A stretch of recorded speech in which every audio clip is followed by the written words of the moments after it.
Saw the world turning in my sheets, and once again I cannot sleep. Walk out the door and up the street, look at the stars beneath my feet.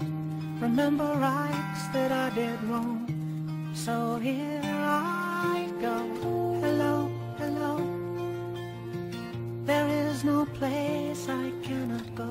My mind is muddy, but my heart is heavy, does it show? I lose the track that loses me, so here I go.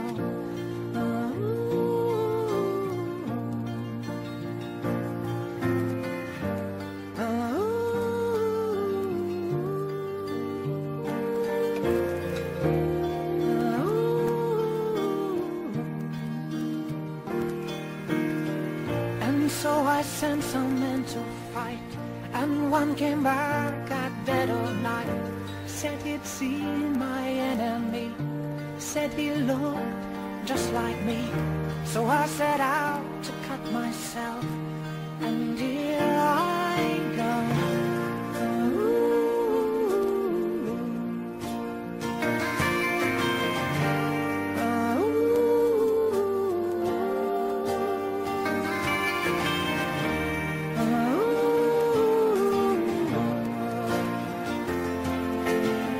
I'm not calling for a second chance. I'm screaming at the top of my voice. Give me reason, but don't give me choice, 'cause I'll just make the same mistake again.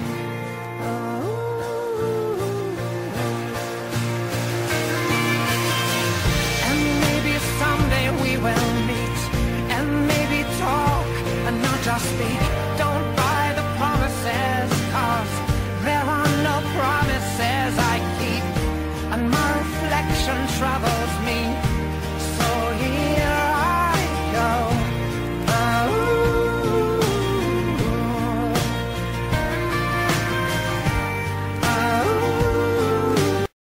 Vamos agora à entrevista do dia com Maria Lídia Flandoli.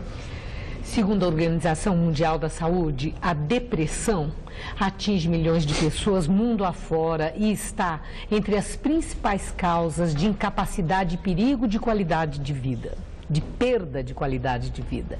Nós vamos agora conversar com o médico Fernando Fernandes, que é psiquiatra do Programa de Doenças Afetivas do Instituto de Psiquiatria do Hospital das Clínicas da Faculdade de Medicina de São Paulo. Obrigado, doutor Fernando. Doutor Fernando, segundo o INSS, a depressão atinge milhões de brasileiros e afasta do trabalho por incapacitação milhares de trabalhadores. O que explica tanta gente ser acometida por depressão? Bom, isso não é só no Brasil, né? Depressão é a maior causa de incapacidade no mundo. Tanto países desenvolvidos quanto subdesenvolvidos, em desenvolvimento, enfim. A depressão é uma doença médica muito complexa. Ela envolve todas as áreas do funcionamento da pessoa. Uma pessoa deprimida, ela não tem só tristeza ou incapacidade de sentir alegria. Ela também tem sintomas físicos, também tem sintomas no funcionamento do pensamento dela.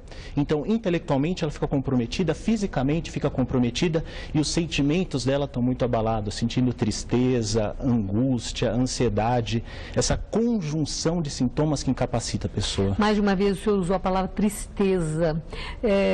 Muita gente, diante da dureza da vida, de perdas, de dificuldade, de frustrações, essa coisa toda, fica muito triste, se abate bastante. Como saber se o que está passando é tristeza por essas razões ou já com o início de depressão? Essa é uma pergunta muito boa. A tristeza é uma coisa normal da vida e às vezes até ela é necessária para a gente orientar melhor as nossas decisões. Porém, na depressão, o diagnóstico não é feito por um sintoma, que o mais comum é a tristeza de fato, né?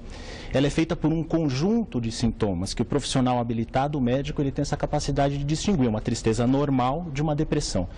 Por exemplo, numa tristeza normal, a pessoa não tem os sintomas cognitivos que a gente chama, os sintomas do pensamento da depressão. Lentidão no pensamento, falta de concentração, dificuldade de memória, dificuldade de encadeamento lógico das ideias. Esses são os sintomas que a gente chama cognitivos da depressão, sintomas mentais. Não tem os sintomas físicos da depressão, com falta de energia, fadiga, apatia, aumento de dores pelo corpo, dores musculares, cefaleia, por exemplo. Além dos sintomas emocionais, com a tristeza, angústia, ansiedade, muitas vezes. Quer dizer, uma pessoa para falar, epa, preciso procurar um profissional especializado, porque eu posso estar com depressão, é necessário que ela tenha esse conjunto que o senhor mencionou, dificuldades mentais para raciocinar, para pensar, um mal-estar físico, além da chateação, do peso da tristeza? Exatamente. Como você falou... o senhor disse isso agora. Né?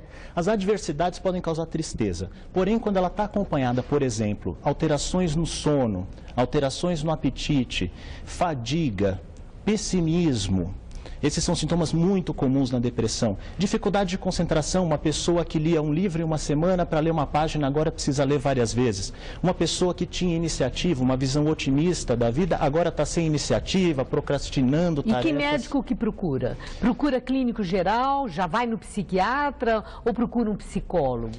Não, sem dúvida, em primeiro lugar, o diagnóstico tem que ser feito, e o diagnóstico é feito pelo médico. Então, tem que procurar um médico. Casos leves de depressão, uma depressão no início, o clínico geral está habilitado a cuidar.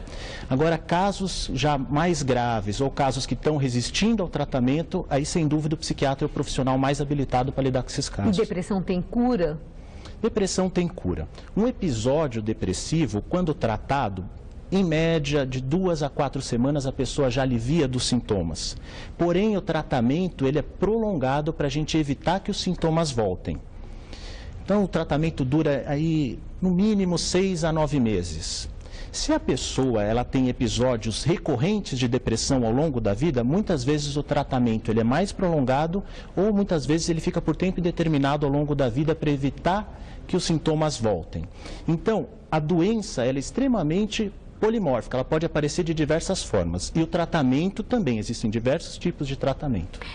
Quem tem na família, né, pessoas com depressão, deve ficar atento? Depressão é hereditária? Não, sem dúvida. Essa é uma informação muito importante para passar. O diagnóstico em psiquiatria, ele não é feito só pelo quadro clínico que a pessoa apresenta naquele instante. A gente vê a história de vida do sujeito e também herança familiar. Se houve outros casos na família, isso é um fator que a gente usa no diagnóstico e a gente fica com maior atenção para essas pessoas. Tem como prevenir, para encerrar, a depressão? A prevenção da depressão passa por recomendações que vão pelo bom senso, né? Por exemplo, adquirir um estilo de vida saudável, com atividade física, alimentação saudável, respeitar o ciclo sono-vigília, por exemplo, não abusar de álcool, não usar drogas. Mas no momento do fator desencadeante, ou seja, do impacto, da frustração maior, por aquelas razões que o senhor mencionou, seja quais forem, perda de emprego, perda de parente, de um amado, de um amor, né? Porque isso também pode dar depressão, perda financeira, tudo isso. Nessa hora, para não deixar a depressão montar, tem como prevenir? Pois é, todos esses fatores estressantes são importantes no desencadeamento da depressão.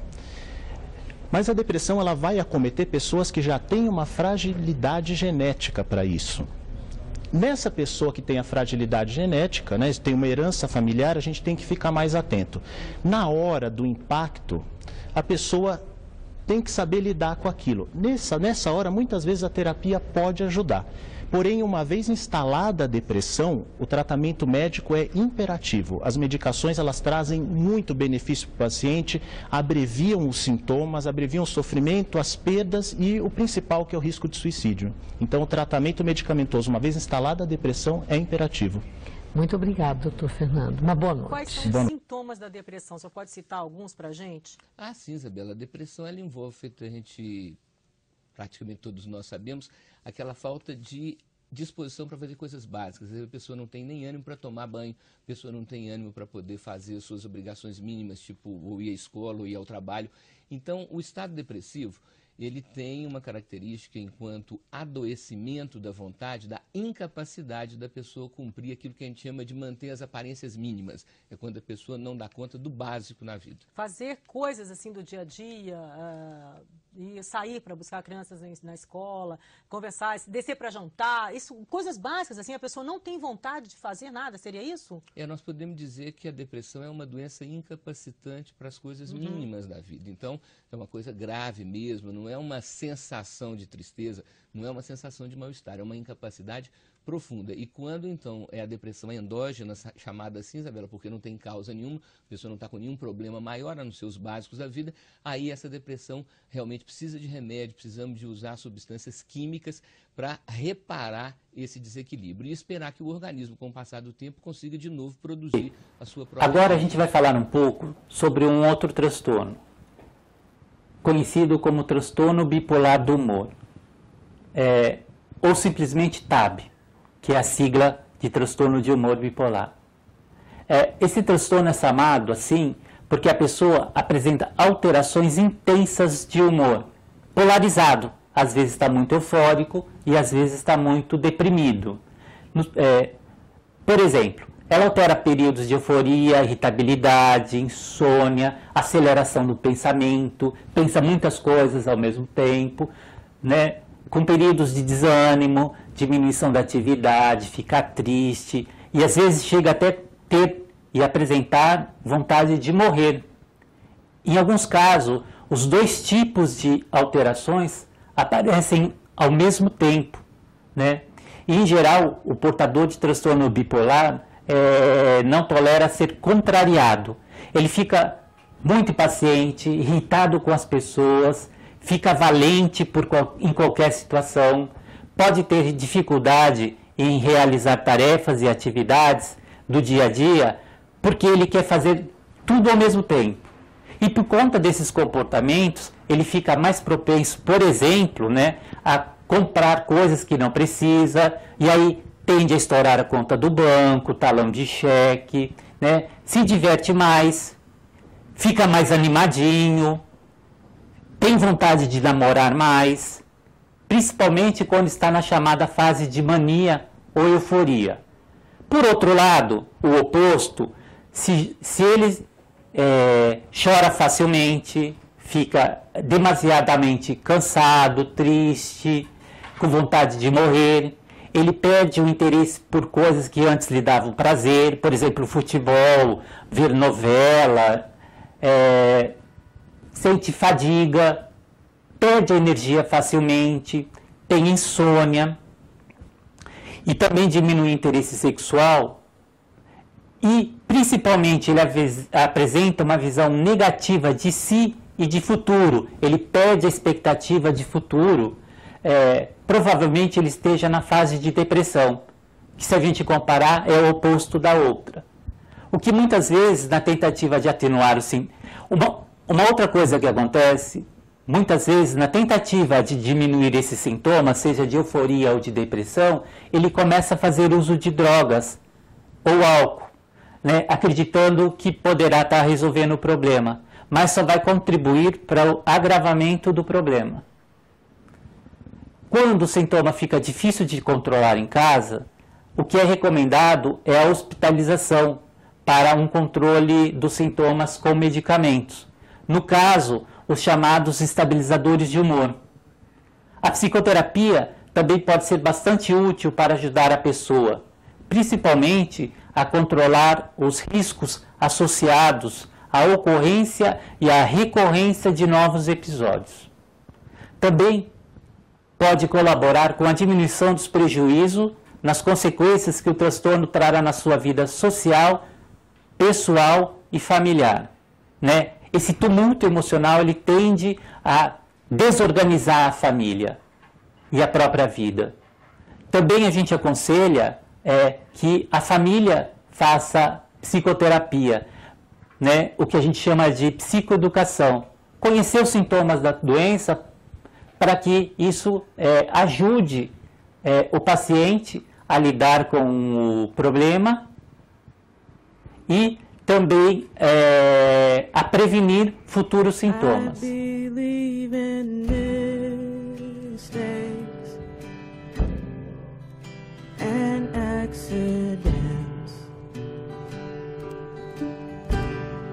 That the nature of life is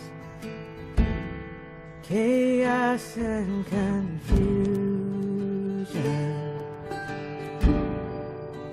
Man's rules of law and order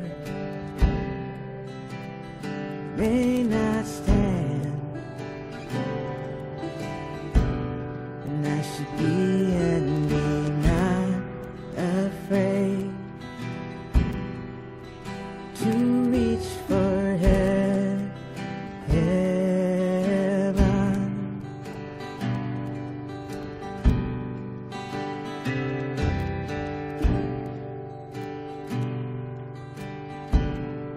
I may think that I know the true hearts and needs. My pride may bring me low, unable to see. I'm no closer than yesterday, but tomorrow I may stand. Be and be not afraid to reach for heaven.